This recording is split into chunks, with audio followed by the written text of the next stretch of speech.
Istriani nel mondo, dalla Villa Tavio Bassanese in Italia, Campolongo al Torre. Oggi presentiamo le clobassizze e le panzette. Eccole qua.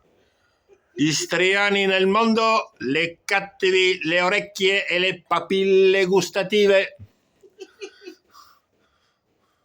Un saluto dalla operatrice macellara Pina Iosipa Medizza da Medici. No, Iosipa, no. Agata Giusi, Ecco. classe 1943, nata a Stridone.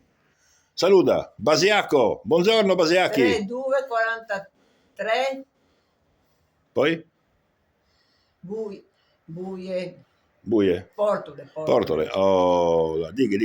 Portole. Cosa che ha preparato il pranzo oggi? Risotto con le salsicce mie.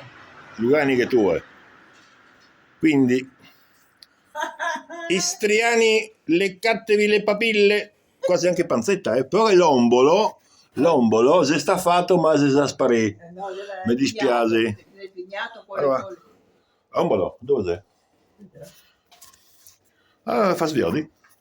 Allora, secondo tradizione istriana, l'ombolo si conserva impignato dall'olio d'oliva, come le nostre nonne tradizionali. Ecco, si faceva fuoco, si fumigava e si conservava. Ecco, queste cose qua tramandate da nonno, bisnonno a figli. Figli anche piccoli. Ecco, saluta gli istriani del mondo. Saluta, ciao, con la manina. Auguri a tutti. Ecco, auguri a tutti da Campolongo al Torre, esuli istriani presso Villa Tavio.